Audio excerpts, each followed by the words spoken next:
안녕하세요. 텍스트라 연구소 양성훈 소장입니다. 저는 2006년부터 18년간 법인 컨설팅을 해오고 있고요. 고객사는 160개사, 절세 금액은 약 1,000억 정도 됩니다. 네, 소장님. 지금 당장 하지 않으시면 대표님들께서 두세 배 세금이 많이 나오는 일들이 있다고 하는데 그 부분에 대해서 좀 설명 부탁드리겠습니다. 그거는 저희가 컨설팅 하는 내용 중에 이제 과거 이력들이 있는데요. 우선 차등 배당을 말씀드리면 차등 배당은 2015년까지는 얼마를 가져가시든 소득세만 부과했었습니다. 그게 2016년 개정세법에서는 본인의 지분율을 초과해서 받는 부분을 초과배당 이익이라고 하는데요. 초과배당 이익에 대해서 소득세와 증여세로 계산해서 많이 나온 세목을 기준으로 세금을 부과했습니다. 그러던 것이 2021년부터는 초과배당 받은 금액에 대해서 소득세를 우선 내고 초과배당 받은 금액에서 소득세를 뺀 나머지 금액을 다시 증여세를 부과하는 이중과세로 바뀌었습니다. 그러니까 2015년까지 차등배당 받았던 금액에 비해서는 세금이 지금 현재 차등배당을 똑같은 금액으로 한다면 2배 이상 나올 거라고 예측이 되고요. 또 하나는 2012년 4월 15일부터 비상장 중소기업에 풀어주었던 자기주식권이 있습니다. 자기주식은 보유와 소각 목적으로 구분하고 2012년부터 15년까지 자기주식 보유를 하시게 되면 양도소득세 10%가 부과됐었습니다. 그게 2016년부터는 양도차익 3억 이하, 3억 이상으로 구분해서 20%, 25%를 부과하고 있고요. 거기에 지방세 10%씩 부과하면 22%, 27.5%가 되죠. 또 증권거래세 0.35% 포함하게 되면 22.35%, 27.85% 이렇게 이제 세금이 부과되는 상황입니다. 그러한 이제 과거의 이력을 봤을 때 지금 하지 않으면 이제 손해나는 것들이 가장 크게는 자기 주식 소각권이 있다라고 말씀드릴 수 있습니다. 네. 그러면 자기 주식 소각권이 내년에 이야기한 것처럼 양도소득세 2월 과세에 포함된다라고 하는데 네네. 그럼 내년에 되면 어떻게 달라지는 건가요? 지금까지는, 그러니까 올해까지겠죠. 올해까지는 자기 주식 소각을 하시게 되면 우리가 증여공제를 이용해서 많이 소각을 하니까 증여를 받는 분이 수증자입니다. 수증자의 자금 부담이 올해까지는 없다고 보시면 됩니다. 왜냐하면 가족한테 지분을 증여받고 증여받은 시점에 바로 법인에 되팔아서 대가를 받은 금액으로 증여세를 내기 때문에 올해는 자기 부담은 없다고 보시는 게 맞고요. 내년부터는 수증자가 증여받은 주식에 대해서 우선 증여세를 자기 돈으로 내시고 1년 이상 지난 후에 소각 대가를 회사로부터 받는 거니까 자기 부담분이 분명히 생긴다고 말씀드릴 수 있습니다. 그럼 상당히 불리하겠네요. 왜냐하면 대부분의 자금의 여력이 현금 여력이 없지 않습니까? 근데 증여세를 먼저 내야 된다고 하셨죠? 네, 그렇죠. 증여공제를 초과하는 금액에 대해서는 당연히 증여세가 나오니까요. 근데 지금 방식은 사후 방식인데 사전으로 증여금을 먼저 내야 된다고 하면 금전적인 부분에 대해서 상당히 묶여있고 리스크 있다라고 볼 수 있을 것 같습니다. 자금 부담은 분명히 발생하죠. 내년도 같은 경우에는 경기가 어려워졌을 때 자금적인 순환 부분들이 물론 지금 문제가 지금도 되고 있지만 더 심각해질 것 같은데 지금 이건 단순히 세금 문제를 떠나서 자금 운영 부분에 대해서 대표님들께서 꼭 고려를 해야 되는데 지금 이런 사례만 비단 보더라도 미리 이런 전문가를 만났던 대표님들은 혜택을 받으시고 그 다음에 이렇게 늦게 알게 되신 대표님들은 혜택을 못 받으신다고요. 네네.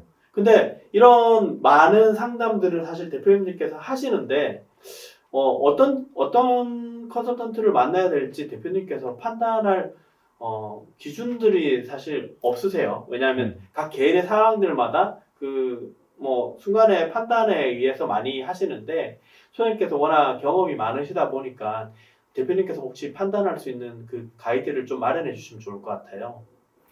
대표님들께 컨설턴트 선택을 말씀드리기 전에 우선 회사를 말씀드리고 싶어요. 그러니까 법인 컨설팅을 전무로 하는 조직들이 몇 개가 있습니다. 우리나라에. 뭐냐면 본업이 아닌데 전문직 집단과 MOU를 체결해서 서비스하는 조직들도 있습니다. 그 조직들은 별로 권해드리지 않고요. 자사 내에 법인 컨설팅을 전문적으로 지원할 수 있는 전문직 집단을 소유하고 있는 회사를 선택하시라고 1차적으로 말씀드리겠습니다. 컨설턴트는 경력이 어느 정도 있는 분들이 하셨으면 좋겠고요. 대표님께서 바로 아실 수 있는 거는 궁금하신 부분을 우리 회사에 방문한 컨설턴트에게 질문했을 때 바로 답변할 수 있는 사람이 가장 좋고요. 그 다음으로 좋은 사람은 물어봤는데 답변을 못한다 하더라도 그 자리에서 바로 전문직과 통화해서 답변을 드리는 사람이면 선택하셔도 크게 후회하지 않으실 거라고 봅니다. 가장 꺼려야 되시는 분은 물어봤는데 모르셔서 회사에 가서 확인하고 전화 드리겠습니다 하는 사람들은 우리 회사에 그분들 말고도 많은 분들이 오시지 않습니까? 더 나은 사람을 선택하시라고 말씀드리고요.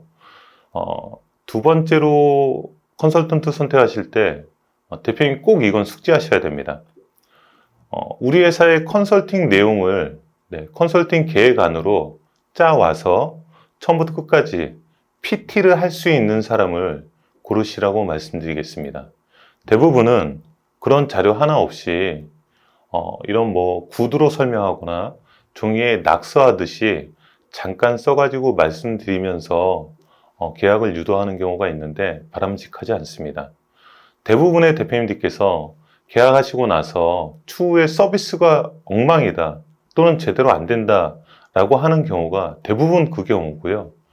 컨설팅 계획안을 시작부터 끝까지 본인이 설계할 수 있는 사람은 우리 회사에 대한 전문적인 컨설팅이 가능한 사람들입니다. 그 사람들 중에 제일 좋은 제안을 하는 사람을 고르시면 될 것 같습니다. 네. 그 가이드는 되게 중요한 것 같아요. 사실 대표님들께서 선택을 하실 때 사람을 가장 중요시 여기시는 것 같고요. 대표님들은 경영을 워낙 오래 하셔서. 근데 이제 그런 사람 부분을 보실 때 컨설턴트의 경험들은 많이 없으시다 보니까 사람만 보고 계약을 해서 성과를 못 보는 경우들도 사실 있거든요.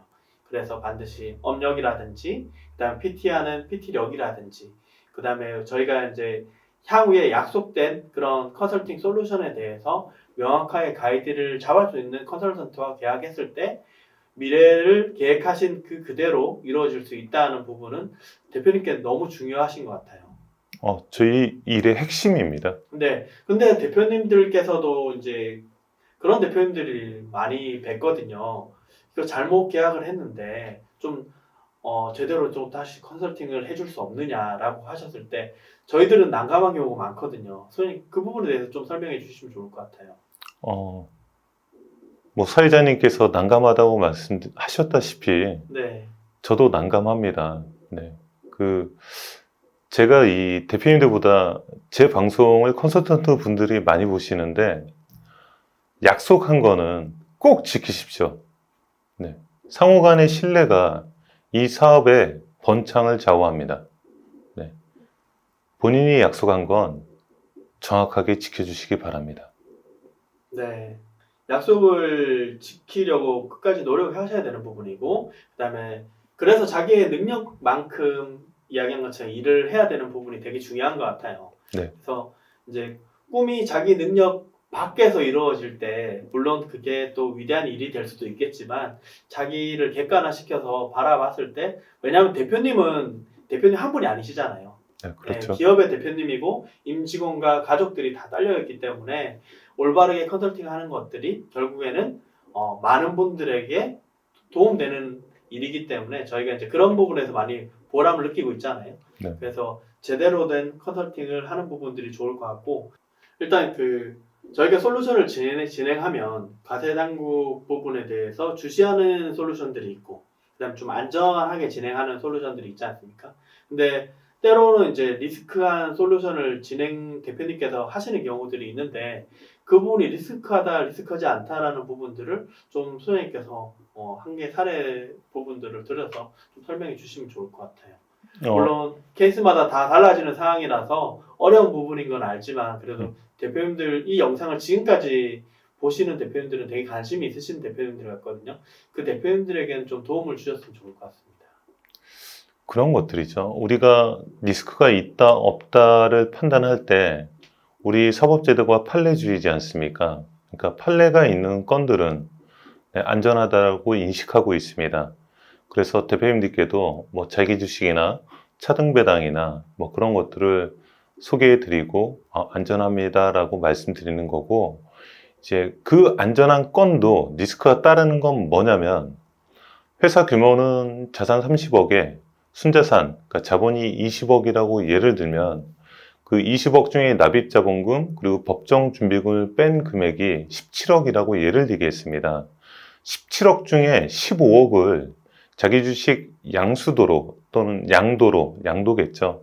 양도로 다 빼시게 되면 자기 주식 보유는 당연히 합헌이지만 정도의 차이에 따라서 과세관청은 당연히 소명하라고 할 겁니다. 그런 것들이 리스크로 작용하는 거고요. 또 저희 같은 사람들은 가장 안전한 방법을 통해서 뭐 절세라든지 아니면 사업 승계를 완료하는 과정을 하고 있고요. 대신 이제 리스크한 것들은 법인에는 법인세법에서 법인의 자산을 부당하게 빼내는 거에 대해서 부당행위 계산 부인이라는 규칙이 있습니다. 우리 회사의 임직원이 아닌 분에게, 그러니까 우리 뭐 법인 대표님의 아드님이 됐든 따님이 됐든 임직원이 아니고 재직하지 않는다면 회사 돈을 줄 수 있습니다. 네, 그게 부당행위 계산 부인 규정에 의해서 받은 분은 기타 소득 처리가 됩니다. 근데 이게 판례는 하나가 있는데 아직 완전하지 않습니다.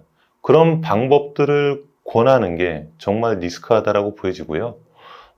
그러니까 판례는 있지만 아직 확증적이지 않은 것들이 있어요. 네, 그런 것들은 피하는 게 맞습니다. 네. 근데 저희가 때로는 확정적이진 않지만 어떤 의도를 가지고 절세 이 회사의 컨설팅을 하는 부분들이 그거를 예측하고 소명까지 다 예측해서 진행하는 경우도 있지 않습니까? 네, 그렇죠. 네. 그런 경우하고 지금 이제 모르고 예측하지 못하는 부분에 의도 없이 리스크를 발생시키는 부분들을 저희가 이제 구분해서 대표님께서 판단하셔야 될 것 같고, 그 부분은 당연히 상담을 받으시면서 방금 드렸던 팁 부분들을 활용하시면 충분하게 구분할 수 있으실 것 같습니다. 네, 일반적인 방법을 적정한 규모에서 어떻게 활용하느냐가 관건입니다. 네. 그리고 중요한 것은 금액 단위 부분도 중요하지만 이 회사를 대표님께서 어쨌든 운영하시잖아요. 어떻게 운영을 하실지 그리고 앞으로 또 어떤 계획을 세울지에 대해서 충분하게 이야기하셔야 될 것 같습니다. 왜냐하면 단순하게 절세 금액이 중요한 것이 아니라 이 회사의 성장과 그리고 임직원의 안전과 그다음에 가족들의 행복 부분들을 같이 설계를 해야지 이야기는 좀 올바른 컨설팅이 이루어질 수 있기 때문에 대표님께서는 반드시 명심하시고 올바른 컨설턴트 분들을 만나시면 좋을 것 같습니다. 저희 마지막으로 한번 대표님께 당부의 말씀 부탁드리겠습니다. 저희가 영상에 여러 차례 지금 언급하고 있는데요. 올해까지 자기 주식 소각을 해서 이익금을 어느 정도 환원하고자 하시는 대표님들은 궁금하신 내용은 언제든지 저한테 전화 주시고요. 성심성의껏 답변 드리고 필요하면 제가 방문해서 상담 드리도록 하겠습니다. 이상입니다. 네, 영상 찍어주셔서 감사합니다. 감사합니다.